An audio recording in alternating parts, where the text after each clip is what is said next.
ನಮಸ್ತೆ ಸ್ನೇಹಿತರೆ, ಇದು ಮಾಸ್ಟರ್ ಕ್ಯಾಂಪ್ ಟ್ರಿಕ್ ನಂಬರ್ 3. ಇವತ್ತಿನ ವಿಡಿಯೋದಲ್ಲಿ ನಾನು ನಿಮಗೆ ಈ ಕನೆಕ್ಟಿಂಗ್ ರಾಡನ್ನು ಬೌಂಡಿಂಗ್ ಬಾಕ್ಸ್ ಯಾವ ರೀತಿ ಸೆಲೆಕ್ಟ್ ಮಾಡೋದಂತೇಳಿ ಡೀಟೇಲಾಗಿ ಎಕ್ಸ್ಪ್ಲೇನ್ ಮಾಡಿಕೊಡ್ತೀನಿ. ಓಕೆ, ಸೊ ಪ್ರಿವಿಯಸ್ ಕ್ಲಾಸಲ್ಲಿ ನಾವು ಇದನ್ನು ಯಾವ ರೀತಿ ರೊಟೇಟ್ ಮಾಡಬೇಕಂತೇಳಿ ನಿಮಗೆ ಕ್ಲಿಯರಾಗಿ ಎಕ್ಸ್ಪ್ಲೇನ್ ಮಾಡಿದ್ದೆ. ಸೊ ಬೌಂಡಿಂಗ್ ಬಾಕ್ಸ್ ಅಂದರೆ ನಾವು ಶಾಪಿಂದ ಪರ್ಚೇಸ್ ಮಾಡ್ಕೊಂಬರ್ತೀವಲ್ಲ ಮೆಟಲ್, ಸೊ ಅದರ ಒಂದು ಸೈಜನ್ನು ಇಲ್ಲಿ ಕೊಡಬೇಕಾಗುತ್ತೆ. Okay, so bounding box and ನಮ್ಮ ಮಾಡಲನ್ನು ಒರಿಜಿನ್ ಪೊಸಿಷನ್ಗೆ ತರೋದು ಹೇಗೆ ಅಂತೇಳಿ ಎರಡು ಕಾನ್ಸೆಪ್ಟ್ ಇಲ್ಲಿ ಕ್ಲಿಯರ್ ಆಗುತ್ತೆ ನಿಮಗೆ. ಸೊ ಹಾಗಾದರೆ ನಾನಿವಾಗ ವೈರ್ ಫ್ರೇಮಲ್ಲಿ ಮೂವ್ ಆಗ್ತೀನಿ. ಸೊ ಅದಕ್ಕಿಂತ ಮೊದಲು ಒಂದು ಹೊಸ ಲೆವೆಲನ್ನು ಕ್ರಿಯೇಟ್ ಮಾಡೋಣ. ಓಕೆ, ಸೊ ಇದಕ್ಕೆ ನೇಮನ್ನು ಬೌಂಡಿಂಗ್ ಬಾಕ್ಸ್ ಅಂತೇಳಿ ಟೈಪ್ ಮಾಡ್ತಾಯಿದ್ದೀನಿ. ಜಸ್ಟ್ BB ಅಂದರೆ ಬೌಂಡಿಂಗ್ ಬಾಕ್ಸ್. ಸೊ ನಾವು ಇವಾಗ ಏನೇ ಕ್ರಿಯೇಟ್ ಮಾಡಿದ್ರೂ ಲೆವೆಲ್ 2 ಅಲ್ಲಿ ಕ್ರಿಯೇಟ್ ಆಗುತ್ತೆ. ಸೊ ಇವಾಗ ವೈರ್ ಫ್ರೇಮಲ್ಲಿ ಹೋಗೋಣ. ಸೊ ನಮಗಿಲ್ಲಿ ಶೇಪ್ಸಲ್ಲಿ ಬೌಂಡಿಂಗ್ ಬಾಕ್ಸನ್ನು ಸೆಲೆಕ್ಟ್ ಮಾಡ್ಕೊತಾ ಇದ್ದೀನಿ. ಸೊ ನಮ್ಮ ಮಾಡಲ್ ಮೇಲೆ ಸೆಲೆಕ್ಟ್ ಮಾಡ್ಕೊಂಡು ಎಂಡ್ ಸೆಲೆಕ್ಷನ್ ಮೇಲೆ ಕ್ಲಿಕ್ ಮಾಡಿ.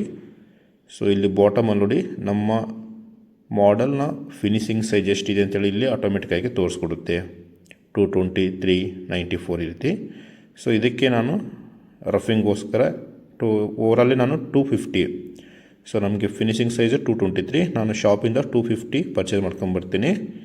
ಅದೇ ರೀತಿ ವಾಯಲ್ಲಿ 100. ಓಕೆ, ಥಿಕ್ನೆಸ್ ನಮಗೆ ಅಷ್ಟೇ ಇಲ್ಲ, ಥಿಕ್ನೆಸ್ ಏನು ಪ್ರಾಬ್ಲಮ್ ಇಲ್ಲ.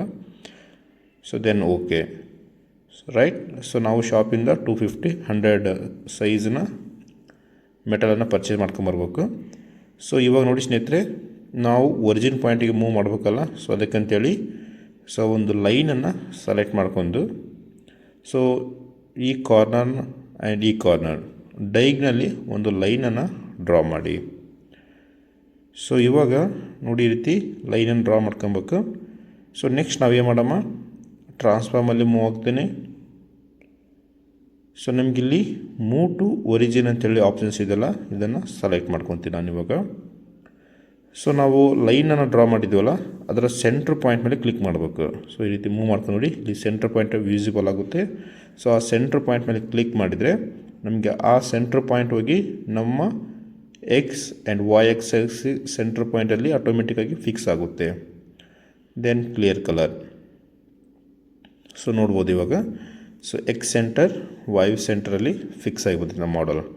ಸೊ ನಮಗೆ ಇವಾಗ ಲೈನ್ ಅವಶ್ಯಕತೆ ಇಲ್ಲ, ಇದನ್ನು ಸೆಲೆಕ್ಟ್ ಮಾಡ್ಕೊಂಡು ಡಿಲೀಟ್ ಮಾಡ್ತೀನಿ ನಾನು ಇವಾಗ. ರೈಟ್. ಸೊ ಇವಾಗ ಒರಿಜಿನ್ ರೆಫರೆನ್ಸ್ ಬಂದು X centre, Y centre and Z ನೋಡಿ ಟಾಪಲ್ಲಿದೆ ಇವಾಗ. ಓಕೆ, ರೆಫರೆನ್ಸ್ ನೀವು ಈ ರೀತಿ ತೊಗೊಬೇಕು. Z ಟಾಪ್ ಅಂದರೆ ನಾವು ಟೂಲ್ನ ಒಂದು ಫಿಲ್ಲರ್ ಗೇಜ್ ಅಂದರೆ ಪೇಪರಿಂದ ಟಾಪ್ ಫೇಸಲ್ಲಿ ರೆಫರೆನ್ಸನ್ನು ಸೆಲೆಕ್ಟ್ ಮಾಡ್ಕೊಬೇಕು. So this is about today's class. So ಇದು ಟ್ರಿಕ್ ನಂಬರ್ 3. ಸೊ ನೆಕ್ಸ್ಟ್ ಕ್ಲಾಸಲ್ಲಿ ಅಗೇನ್ ಬೇರೆ ಟ್ರಿಕ್ ಜೊತೆ ನಿಮ್ಮ ಮುಂದೆ ಬರ್ತೀನಿ. ಓಕೆ, ಸೊ ಯಾರಿಗಾದರೂ ಕೋರ್ಸ್ ಬೇಕೆಂದರೆ ಜಾಯ್ನ್ ಆಗಿ. 3000 ರೂಪಾಯಿಂದ ಸ್ಟಾರ್ಟ್ ಇದೆ ಕೋರ್ಸಸ್. Thank you.